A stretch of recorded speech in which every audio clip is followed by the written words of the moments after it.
자, 오늘 제목은 요렇게 잡아봤습니다. 왜 애플이랑 페이스북이랑 싸울까? 요 얘기부터 잠깐 해볼게요. 12월 9일날 애플이 이런 얘기를 했습니다. 애플의 모든 서비스는 개인 데이터를 수집하지 않겠다라고 말씀을 드렸습니다. 그리고 12월 14일날 애플의 앱스토어 정책이 변경이 됩니다. 어떻게 되느냐 하면 기존에는 페이스북이 내 정보의 어떤 부분들을 사용하고 있는지, 페이스북이 내 데이터를 어떤 것을 가져와 사용하고 있는지, 뭐 이런 것들에 대해서 뭐라고 해야 될까요?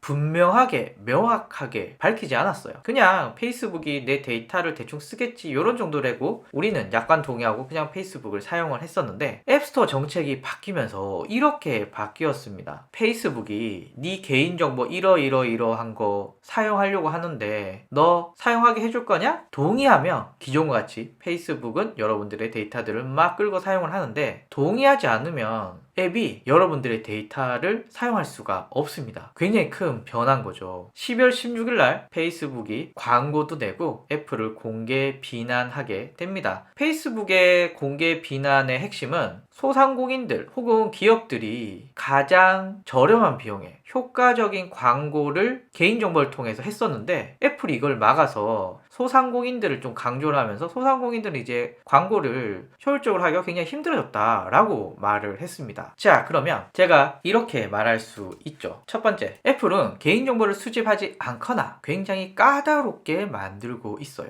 자, 두 번째, 리타겟팅 광고나 잠재 고객 타겟 광고의 핵심은 개인의 데이터를 활용하는 것이 굉장히 중요했습니다. 페이스북은 개인의 데이터를 통해서 광고주에게 저렴한 비용에 최대로 성과를 낼 만한 고객들을 막 추천을 해줬죠. 아마 여러분들이 페이스북 광고에 보시면은 성별, 연령, 나이, 지역, 그리고 여러분 홈페이지에 왔다 갔다 했는지, 그리고 여러분들이 어떤 게시글을 좋아했는지 뭐 등등등을 해서 소득이나 혹은 아이가 있는지 없는지, 혹은 여러분들이 어떤 게시물을 좋아했는지, 어떤 관심사가 있는지, 이런 것들을 잘 골라서 광고주에게 제안을 해줬습니다. 그런데 문제는 이걸 사용자에게 명확하게 밝히고 있진 않았습니다. 그러니까 내 데이터가 뭐에 어떻게 사용되는지 몰랐죠. 그런데 첫 번째, 애플의 개인정보 수집 방침이 바뀌면서 페이스북이 고객의 개인정보를 사용하려면 동의를 얻어야 되기 때문에 당연히 여러분들은 페이스북을 정상적으로 사용할 수 있는데, 그런데 네 데이터가 혹은 네 개인정보가 광고로 사용될 때 또 동의 누르겠느냐? 동의 안 눌러도 페이스북은 사용할 수 있어요. 그럼 여러분 누르시겠습니까? 안 누르시겠죠. 그러면 기본적으로 많은 분들이 개인정보를 수집하는 걸 허락하지 않게 되면은 페이스북은 이제 디테일한, 세밀한, 정확도가 높은 그런 광고 타겟을 하기가 힘들어지고요. 자연스럽게 광고 성과는 떨어질 수밖에 없겠죠. 그러면 누가 큰일 났습니까? 페이스북 광고의 위기입니다. 왜냐하면 과거처럼 저렴한 비용에 정확한 타겟을 하기가 힘들어지기 때문인 거죠. 자, 그래서 정리하면은 페이스북 광고로 먹고 사는 기업이었잖아요. 물론 다양한 산업도 있었지만 페이스북은 기본적으로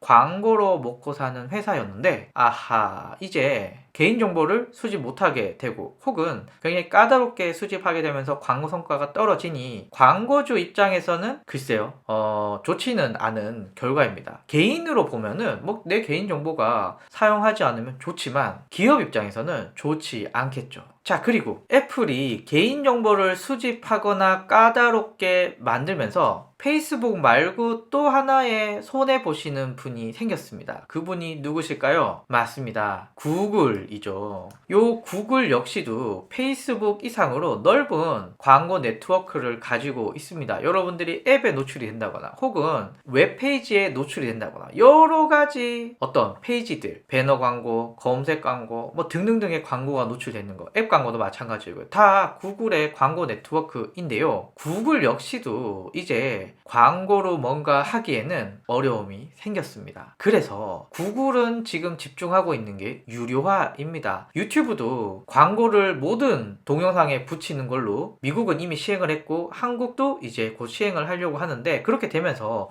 모든 동영상에 광고가 붙기 때문에 이 광고 보기 싫으면 너는 유튜브 프리미엄에 가입해 라고 이제 꼬시는 거죠. 그러면 되면 많은 분들이 광고 때문에 아이 짜증나 그냥 유료로 하지 라고 하면서 유료로 빠질 수가 있는 거고요. 그리고 뭐 구글 포토라든가 구글의 다양한 무료 서비스들이 굉장히 축소되거나 혹은 유료화로 꼬시는 걸로 넘어가고 있습니다. 그래서 아직 우리나라는 안드로이드가 절반 이상의 점유율을 가지고 있지만 앞으로 시간이 지나면서 애플이 계속 이렇게 개인정보 수집을 막고 있는다면은 아마 이런 리타겟팅을 하는 그런 광고 업체들은 쉽지 않겠다라고 말씀을 드릴 수가 있습니다. 자, 그래서 리타겟팅 광고 관련해서 한번 말씀을 드려봤습니다.